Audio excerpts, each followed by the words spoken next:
Assalamu alaikum, j'espère que vous allez tous bien. J'avais envie de faire une petite vidéo concernant le prophète Samuel.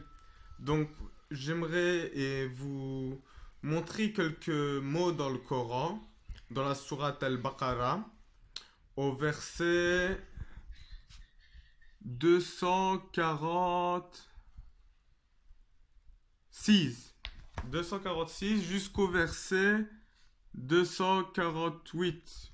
On pourra aller. D'accord? Voici ce qu'on peut lire donc dans le texte arabe. Je ne vais pas tout lire pour pas que la vidéo soit trop longue. Je vais juste lire quelques termes et que nous allons ensuite lire tout la traduction française pour voir de quoi il s'agit réellement. Mais j'aimerais attirer votre attention sur quelques termes en arabe ici. Voilà. إذ قالوا لنبي لهم. Et ils disent à un prophète d'entre eux. Mais c'est qui ce prophète? C'est ça qu'on va essayer de savoir. C'est qui ce prophète? وقال لهم نبيهم. Et leur prophète leur dit, toujours un peu plus bas, وقال لهم نبيهم. Et ils dirent alors, et leur prophète leur dire, mais de qui il s'agit? C'est qui ce prophète mentionné? On ne donne même pas son nom. Ben, on va essayer peut-être de le lire en français, le passage qui le concerne, voir de quoi il s'agit réellement. Donc, Surat Al-Baqarah, la vache, au verset 246, il est écrit, donc c'est une traduction consensuelle que je vais vous lire.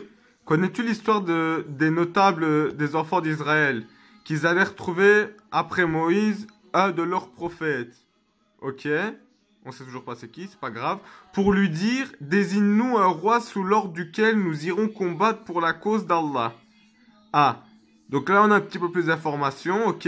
Donc le peuple de ce prophète a demandé un roi pour qu'ils aillent combattre au nom d'Allah. N'est-il pas Akred leur dit, le prophète, à eux, que vous refusiez de combattre si l'ordre de le faire vous serait donné? Et pourquoi il leur répond, et pourquoi ne combattrions-nous pas pour la cause d'Allah, nous qui avons été chassés de nos foyers et séparés de notre progéniture? Ah ouais, c'était pas facile les chambres à gaz. Bref, mais lorsque le combat leur fut prescrit, ils tournèrent tous le dos à l'ennemi, à l'exception d'une poignée d'entre eux. Dieu connaît bien les pervers.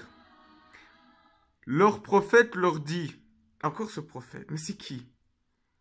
Dieu vous envoie Saul, Talut, Saul, ouais, comme roi. Ah, donc c'est un prophète qui, sur la demande des enfants d'Israël, leur a donné un roi pour pouvoir mener les guerres.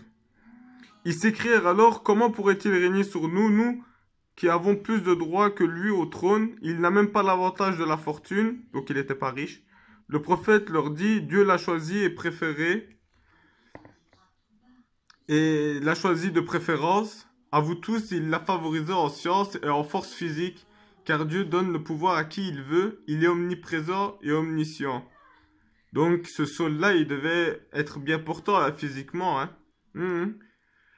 Et leur prophète ajouta, le signe de son investiture serait le retour du reliquaire, du coffre, Allahu Alam, qui sera porté par des anges et qui contiendra en guise de réconfort de la part de votre Seigneur des reliques de la famille de Moïse et de la famille de Aaron. C'est là un signe indubitable pour vous, pour peu que vous soyez des croyants sincères. Ok. Mais c'est qui ce prophète? Ça nous dit toujours pas. Il faudrait peut-être se pencher du côté de la Bible. Est-ce que la Bible peut nous donner une information concernant cette histoire qui se trouve dans le Coran? J'ai mené mon enquête. Et voici ce que j'ai trouvé. Dans Samuel, 1 Samuel, chapitre 8, voilà ce qu'on peut lire au verset 4. Que les notables d'Israël se rassemblent pour aller vers Samuel. Au verset 6, ils sont partis lui demander pour un roi. Et au verset 6, Samuel n'a pas aimé qu'ils veulent un roi. Mais il a quand même prié l'Éternel pour qu'il leur en donne un. Au verset 10, Samuel fait une série d'avertissements sous l'ordre de Dieu. Donc, de la même façon que dans le Coran, les notables d'Israël se réunissent, ils leur demandent un roi.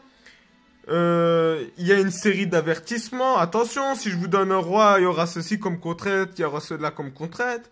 Alors, on va un peu plus loin maintenant. Toujours 1 Samuel, mais cette fois-ci au chapitre 9. On peut lire au verset 2. On nous présente Saul. Voilà. On nous présente Saul comme un jeune homme qui est beau, qui est très grand, qui c'est le plus grand des enfants d'Israël. Il est impressionnant, etc.